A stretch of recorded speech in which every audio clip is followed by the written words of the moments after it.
Okay, is this thing on? Great. Yellow and yellow, friends, bud fams, and chaps. Thank you for tuning in and spending some time with me here today.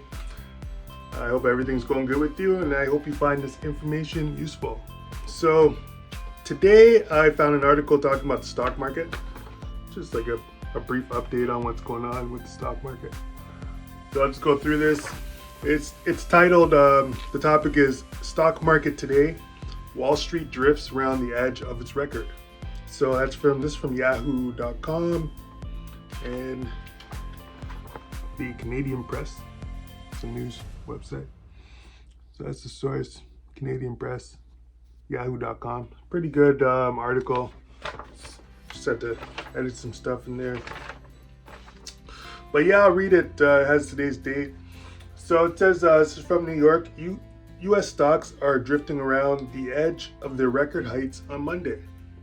The S&P 500 was edging up by 0.1% in midday trading and pulling within 0.5% of its record set at the end of March.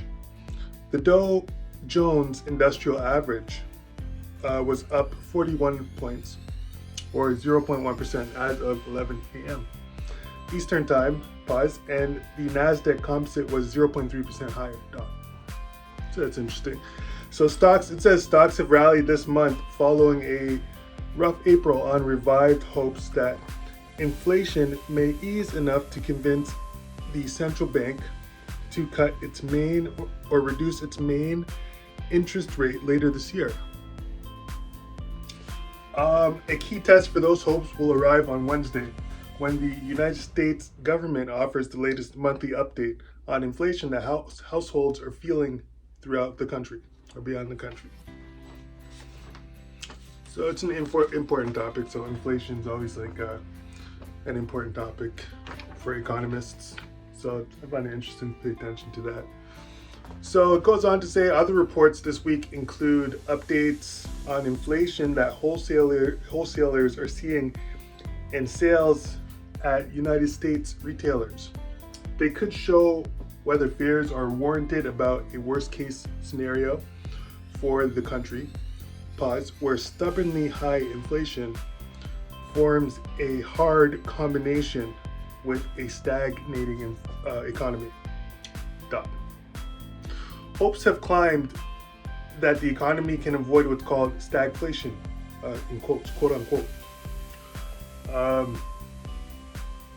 and hit the bullseye where it cools enough to get inflation lower, but stays sturdy enough to avoid a bad recession. So you always want to watch out for that. Make sure you have enough savings for a couple months, like 6 months, 7 months, 8 months. That way, any unexpected conditions arise, you can make it through there. Then it goes on to say a central banker also gave financial markets comfort when he recently said that United States central bank remains closer to cutting or reducing rates than to raising them. Even if inflation has remained hotter than forecast so far this year.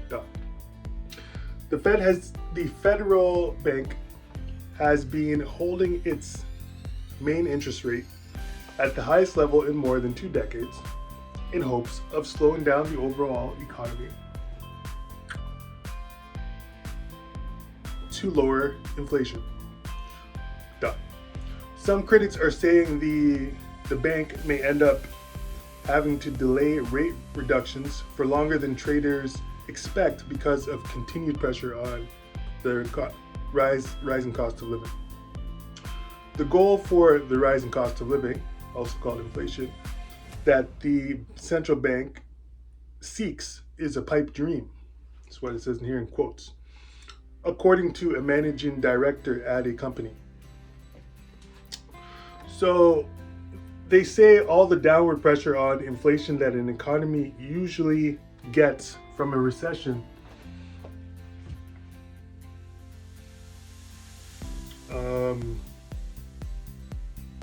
has already been wrung out following the United States economic slowdown from 2022 into 2023. And he expects the next big move of 500 points for the S&P 500 to be downward. In the meantime, pause, stream on stronger than expected reports on United States corporate profits has also helped to support the market. Companies in the S&P are on track to report growth of 5.4% for their earnings per share in the first 3 months of the year versus a year earlier. According to FactSet. That would be the best growth in nearly 2 years. Much of the growth, once again, has come from the big seven, in quotes. Companies that accounted for most of the stock market's returns last year, including Alphabet, Meta Platforms, and Microsoft.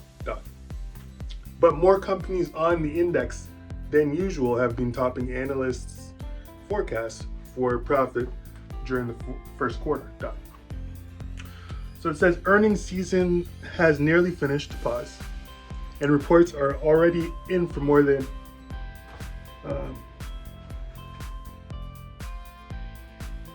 90% of companies in the S&P 500. But this upcoming week includes Walmart and several other big names. They could offer more detail about how United States households are faring.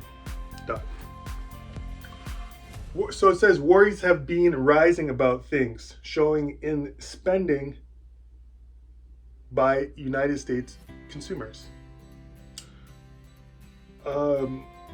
Which has been one of the bedrocks keeping the economy out of a recession.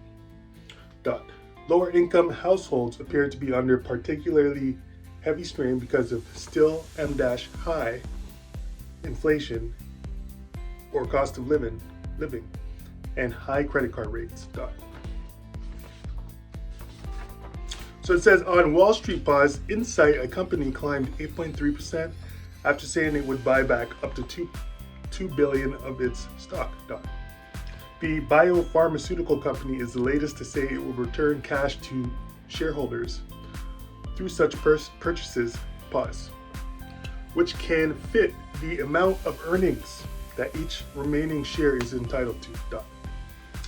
Another company it talks about on here is GameStop. GameStop soared 68.6% in a swing reminiscent of its maniacal moves a little over 3 years ago. That's when hordes of smaller pocketed and novice investors sent the stock's price way above what many financial analysts and professional investors call rational. One believer in particular, who goes by the nickname Roaring Kitty, helped lead the charge, and a post on a social media account linked to him was stirring more adrenaline. Within the first 70 minutes of trading, trading of GameStop stock was temporarily halted 9 times because its price was swinging so severely. So it was high movement of the stock at that time for that company. Then it goes on to say, in the bond market, treasury yields were easing. The yield on a 10-year treasury increased to 4.47% from 4.50% late Friday. I'll show you that. Interesting facts and figures there. Okay. And then it says in stock markets abroad, Chinese indexes were mixed. The government administration is expected to announce this week for United States that it would raise tariffs on electric vehicles, semiconductors, solar equipment, and medical supplies imported from other countries, some in Asia, according to people familiar with the plan. So, tariffs on electric vehicles, in particular, could increase to 100%, it says. But that's unknown, so it's a possibility. And it also says index slipped 0.2% in Shanghai and rose 0.8% in Hong Kong. In other places of Asia, and in Europe, they were mostly modestly lower. So that's an article written by a contributor on Yahoo, who's talking about the stock market and giving an update on what's going on in that area. I'm not sure how many people are interested or actually invest or participate in that part of the economy. But it's an interesting area. I find it particularly helpful in terms of building up your finances. But yeah, that's that's about the stock market from Yahoo. This one I thought was pretty good. So let me know what you think about it. If there's comment, if you want me to review anything particular. At some point in time, I'm gonna start reviewing like products, technology products, vehicles, start doing that stuff. But for now, it's just giving out this useful information that people may not have time to research. So that's what that one was about. Thank you for tuning in. I hope you found this useful and helpful for you in your life. Be sure to join the team if you haven't already. And yeah, I'll be back with more useful information. Thank you for tuning in. Have a good one.